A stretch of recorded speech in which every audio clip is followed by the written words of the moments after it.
Hello again, YouTubers. Welcome back to the Board Game Captain. I'm your host, the Board Game Captain, and today I'm going to be reviewing and showing you how to play Arena for the Gods. Now, Arena for the Gods was designed by Maxine Rambourg and Paul Mafoyan. I hope I've not mispronounced those names there. And it was published by Yellow Games. Now, Arena for the Gods is meant to be, from the way it was promoted, as a push your luck dice / arena combat game. You're meant to be these various people fighting for deities of different polytheistic religions of the ancient world, and you're fighting in an arena, and you do some push your luck dice rolling elements a la King of Tokyo. Now, the question is, does it hold? Does it act as a more maneuverable replacement to King of Tokyo, if you will? Does it mix those two well together? And we're going to find that out. Now, it's listed as a 2 to 6 player game for ages 8 and up, and listed as 30 minutes. Now, depending on the number of players you're playing, 30 minutes might be a little bit of an underestimate. This goes a little longer than that, especially when you're playing 4 or more players. The ages 8 and up, probably a pretty good estimate. It's fairly simple rules. The 2 to 6 players is something I have to talk about, though, because this is not a 2 to 6 player game. This is a 3 to 6 player game. There is an alternate method of play for 2 players, in which the only way to play is you have to play with 2 characters each. You have to control 2 characters each to play, because it would be incredibly boring to play one-on-one with this game. And I guess they realized that, but it really should have just said 3 to 6 on the box. They shouldn't have. I mean, personally, I think that the just saying, oh, you control 2 players is a cop-out when it comes to the putting 2 players on the box. Now, the rule book is full of the very nice artwork and very nice production value that we're used to from Yellow Games. And it's got lots of diagrams, and it's very nicely done. There's a couple of minor ambiguities, but nothing really terrible. But I do have to draw attention to one particular rule, which is the line of sight rules. So now the line of sight rules, which they have a diagram for here, states that in order to have line of sight for a ranged attack on an opponent, you not only must be able to see them, but you have to draw a straight line that you would be able to move to their space without turning. So if you see this diagram here, this shows line of sight.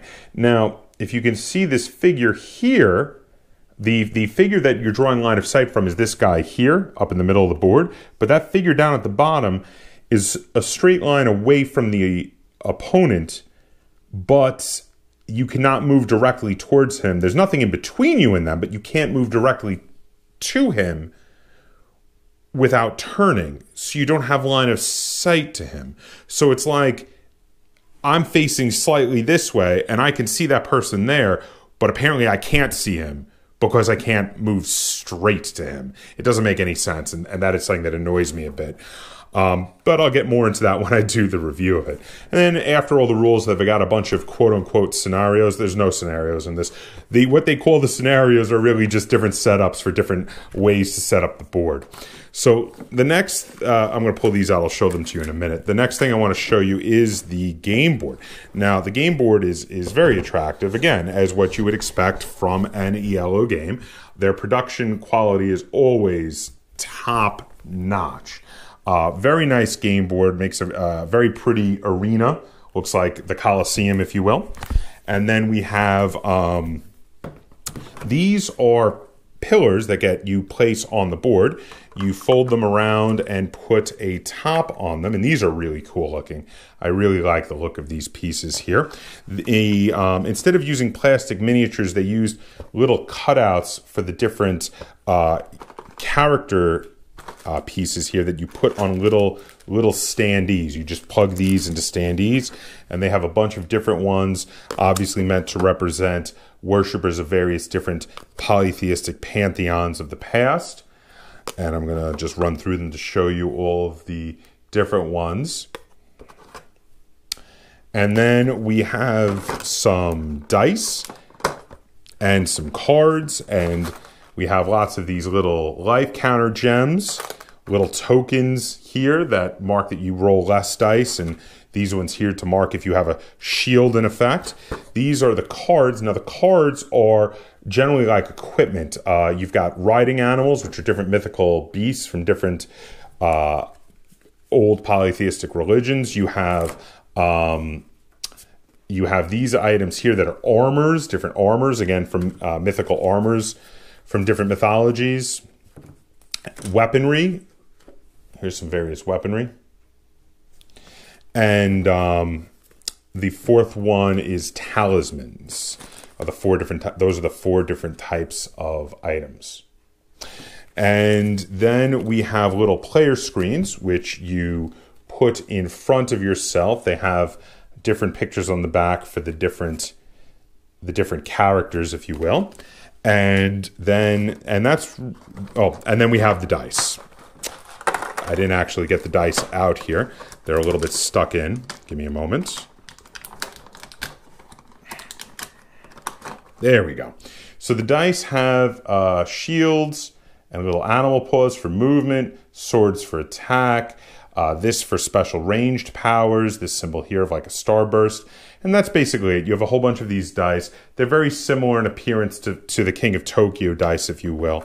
And that's really it. That's about everything that comes in the box for Arena for the Gods. So now let's head over to the table. I'm going to show you how this game plays.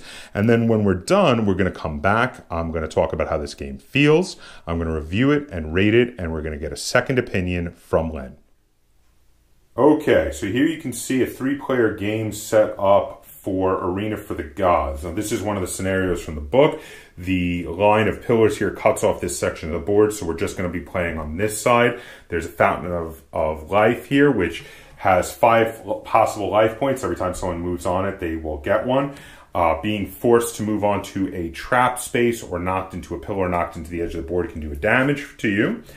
We have a player over here who is playing a Valkyrie fighting for the Norse pantheon, a player over here playing a samurai fighting for the Japanese pantheon, and a player over there playing a Egyptian priestess fighting for the Egyptian pantheon there.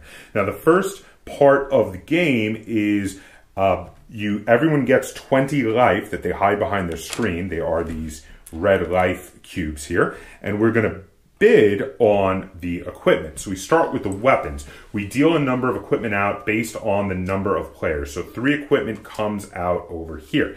And then we're going to bid on the order we get to take those equipment. So the possible pieces of equipment are Vishnu's Gada, which is a weapon, and in addition to, it allows you to push an adjacent hero and re-roll 1 time.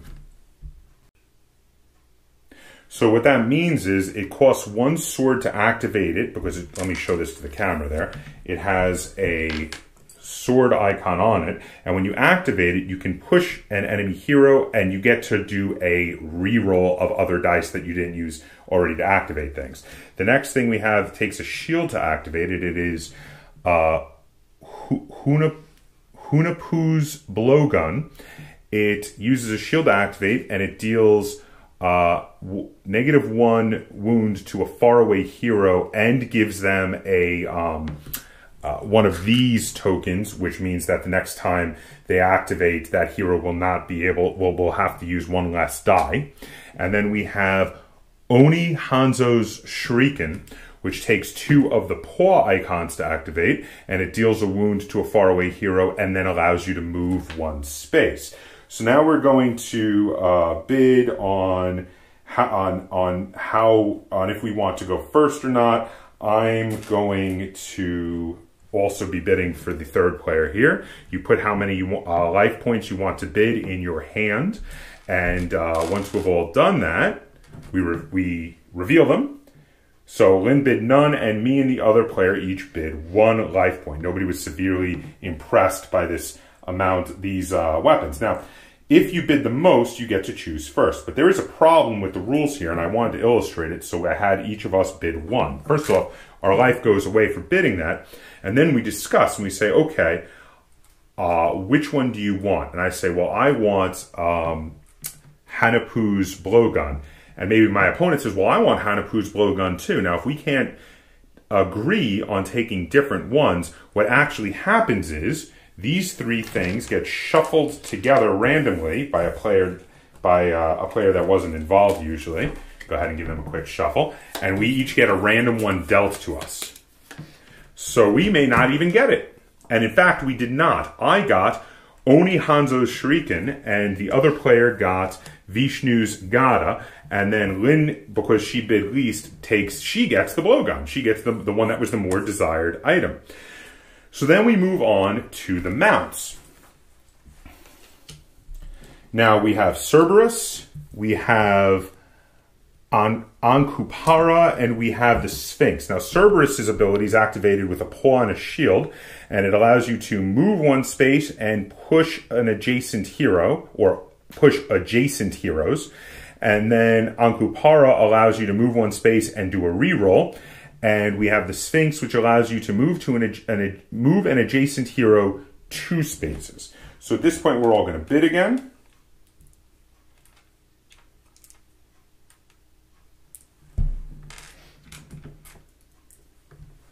Okay. And we reveal, Lynn bid none, I bid 5, and the other player bid 3. So I go first. I'm going to take Ankupara, because that extra reroll is very important. I really like that. Then the other player is going to take Cerberus, and then Lynn winds up with the Sphinx. And then we do the armors.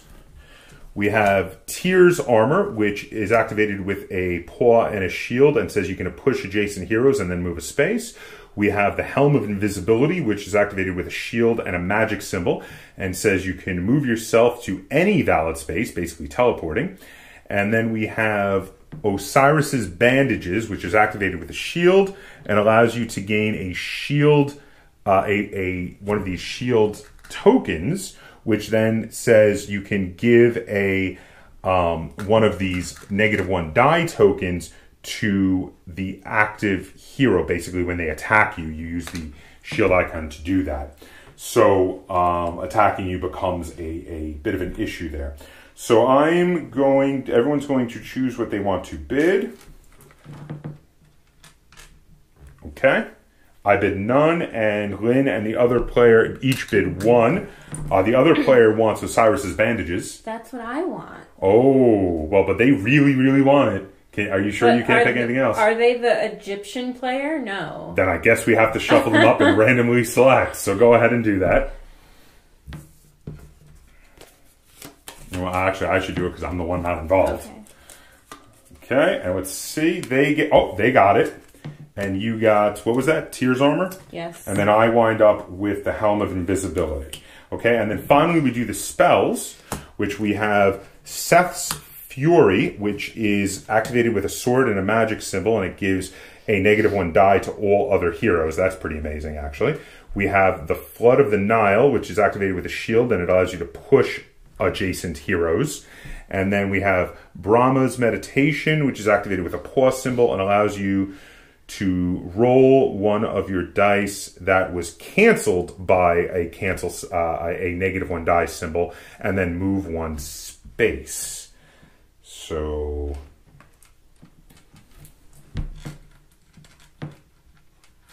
okay. I bid 2, no one else bid any. I'm going to take the Seth's Fury.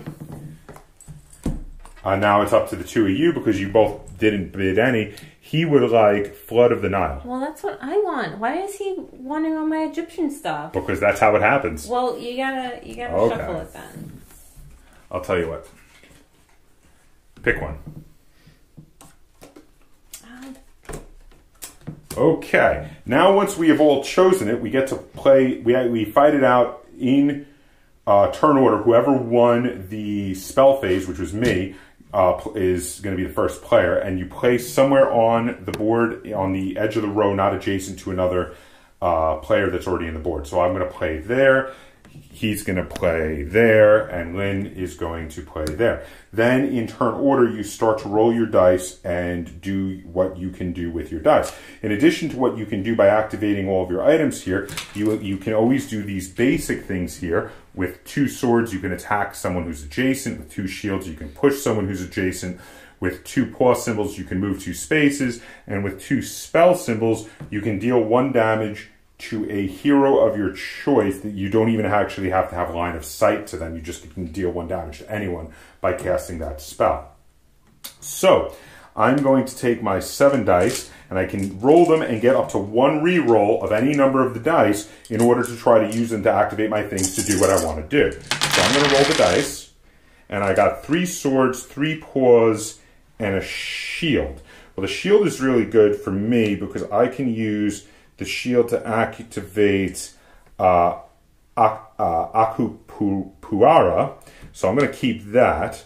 I can also use 2 paws to activate, either activate my shuriken or move, but a lot of the other stuff is not very useful to me at the moment, so I'm going to reroll 1 paw and 2 of the swords. So I get 2 more paws and another sword. So that's fine. So what I'm going to do is I'm going to use 2 paws to move 2 spaces. And I'm going to... Why do you move 2 spaces? Excuse me, 1 space. I'm going to use 2 paws to move 1 space. And I'm going to go... let's see. This way 1. Then I'm going to use 1 shield to move 1 space and do a re-roll, and I'm going to re-roll my 2 swords. That's by activating Ankuparo, who allows you to do that with a shield. That re-roll didn't really help me very much. But then I'm going to use my other 2 paws to move on to the Fountain of Life and take a life point. And that's it for me. That's all I'm going to do on my first turn. So now it's time for this player over here to go. They're going to roll the dice and see what they get. So let's see here. They would like to do some good movements. Okay, so they can do some movement with Cerberus, needs a shield and a paw to move. They've got a whole lot of swords, which isn't really... Well, 1 move actually isn't bad. They can use the swords with that. Let's see. Let's re-roll 2 of the swords. And there we go. Okay. So, what they're going to do is they're going to activate with the paw and the shield, because that's what you need to activate Cerberus here. They're going to activate Cerberus, which allows them to move 1 space and then push any adjacent heroes. So they're going to push him off the Fountain of Life. Then they're going to use the 2 paw symbols to do their normal move onto the Fountain of Life to take a life themselves. And then they're going to use 2 swords to do 1 damage to an adjacent hero, which is me, and I take 1 damage. And then that's it for their turn, and now it is Lynn's turn.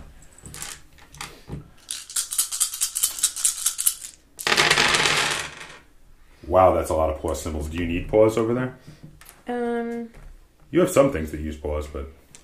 Yeah. I'm going to re-roll 2 swords. I actually don't have anything that uses swords. Okay. I'm going to... Do a normal move? Move 1. Okay. Then I am going to use... What is that? Tier's armor? I can push an adjacent hero and then move 1 space. So you're going to knock him off the fountain? Push them. Okay. And then move on to the fountain. Let's turn so we can see who we're looking at. And that gets you 1 of the life that's on the fountain. And then... Well, can I use the armor a second time? Yeah, but do you have to move? Well, it's after. It's push adjacent heroes and move 1 space. Oh, so yeah, you could push both of us. So I would like to push adjacent heroes into So in which case, we get knocked off the pillars, which means each one of us loses a life point. And then I just have to move You the have to move space the so I space. can just move backwards. That's right. All right, so are you done? Yes. So then it comes back to me, and I roll my 7 dice. And let's see what I get. Well, I've got a spell and a sword. I can activate my spell there. I might hold on to that. I've got 2 poison and 2 shields. Yeah, I think I'm going to just actually keep this. What I'm going to do is I'm going to use the 2 paws to move 1 onto here and take another life point. And then I'm going to use the 2 shields to push you onto the trap so you take a damage. And then I'm going to activate the sword and the spell to give a -1 die token, that's my spell, Seth's Fury, to the second player. So now they will only be able to roll 6 dice on their turn. So on their turn, they pick up the dice, they discard the -1 die token and remove one of the dice from their pool. And they only roll 6 dice, and they see what they can do. And that's it. That's how this game plays. First, you bid on your items, and then you move around the board and ping each other for a point of damage here or there, never actually seeing how much damage your opponents have. It's your job to remember how much they spent in the early bidding and then how much they have left. As soon as you knock an opponent down to 0 life, as soon as someone runs out of life, the game ends immediately, and whoever has the most life left wins the game of Arena for the Gods. So let's head back to the table. We're going to talk about how this game feels. I'm going to review it and rate it, and then we're going to get a second opinion from Lynn. Okay, welcome back. So that was how you play Arena for the Gods. So, wow, okay. I've got a lot to talk about here. Now, the first thing is the press your luck dice element, which kind of was described in a way of being something similar to King of Tokyo. The 1 roll and 1 reroll only is not enough for a press your luck dice element. You need multiple rerolls. And yes, there's some equipment that allows you to activate them to give some rerolls, but you have to activate it by putting some dice on it. So those are dice that you then won't be able to reroll. In my opinion, this game should have had at least 2 rerolls, if not more, like other press your luck dice games, before then the equipment might have given you even more rerolls by using dice to get them. So in that regard, it doesn't feel as good or as fun as other press your luck dice games because of that. Now, as for the arena combat element, there's a lot of arena combat games out there, and this is not a very good one. The arena combat is kind of boring and uninspired as you ping at each other for a little 1 point of damage. Now, 1 point of damage isn't so bad if characters have like 5 or 6 points of damage, but you start with 20 life, and depending on how much you bid early on, which you may not bid much if a lot of good stuff comes out and you don't really care, you can have a lot of life points. So that 1 point at a time doesn't feel like you're doing a whole lot. Plus, you don't know how much your opponent has left. If you haven't kept track, you can sit there and like, oh, I took a life off you. Are you severely wounded? Do you still have a lot of life left? I don't know. I think maybe I kind of lost track. And that doesn't feel very fun either. And then, of course, there's the board manipulation of being able to push opponents around the board and knock them into things. But then still, you knock an opponent into a trap, and you still only do 1 damage. Well, then you might as well have just done a regular attack.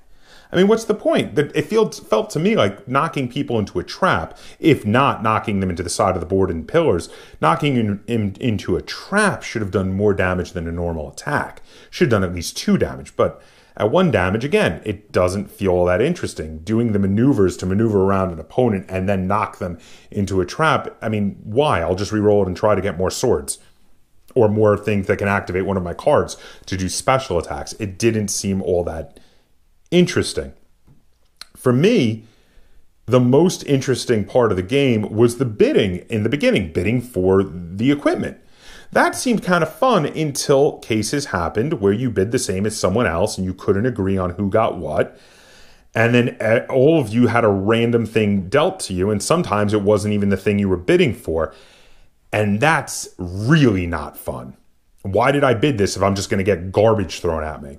And then the 2-player variant just each of you controlling 2 characters, the only benefit I see to that, the only thing above the basic game is at least then, because of how if you knock one character into another character, they each take a damage, there's a little bit more tactical of a tactical element to positioning with that, because you can line up your 2 opponents' guys and knock one into the other. But other than that, it feels very uninspired.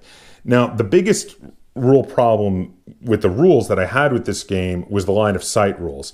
If you're looking down a corner from your space of the hexagon, a corner, so you're looking along the line between the 2 hexagons next to you to the next hexagon, you can't see that guy, even though all the hexagons between you and there are empty. And I know why they did this. They did that because they didn't want to have to work out a more complicated rule system for what happens if you push that guy, because there's not a space directly behind him. But they could have easily just said either attacker chooses or defender chooses. One of those would have been a very simple rule to do. And then you wind up with these situations where it's like, my guy should totally be able to see your guy, but he can't for some really ridiculously silly reason, and I can't hit you with my ranged attack, which doesn't make any sense. And it feels lazy. It feels like lazy game design. And that is a metaphor for this entire game.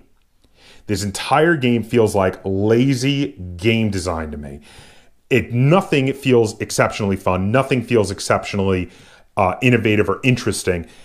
The best part of this game is how it looks. The artwork is gorgeous. The production is out of the park. It is a wonderful looking piece of garbage. And you know what? That's not good. I mean, if I wanted something really, really beautiful, I'd buy a work of art and I'd hang it on my wall. I wanted a game, and there really isn't a game here. I did not like this, and that's why I give Arena for the Gods 3 out of 10 stars, because it is a bad game, and I don't ever want to play it again, and I'm going to sell it. But let's get a second opinion from Lynn. Lynn, how many stars out of 10 did you give to Arena for the Gods? 4.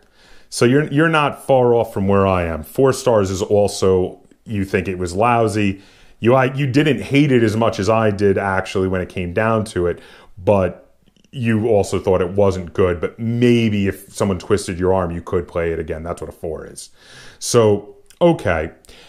That being said, after my first game of this, I was really trying to justify liking it.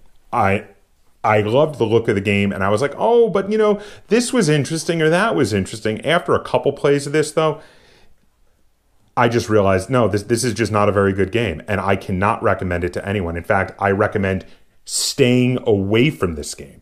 Now, that being said, I know not all games are for all people, and maybe there are people out there who thoroughly disagree with me and thoroughly like this game. So if you have played Arena for the Gods and you thoroughly disagree with me and you like this game, feel free to comment down below and tell me that I'm crazy, or just tell me what it is that you like about this game.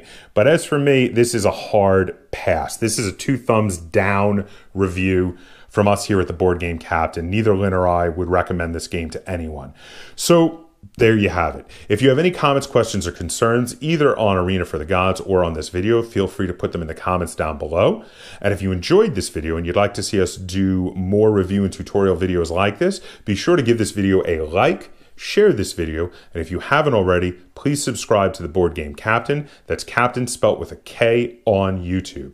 And until next time, game on.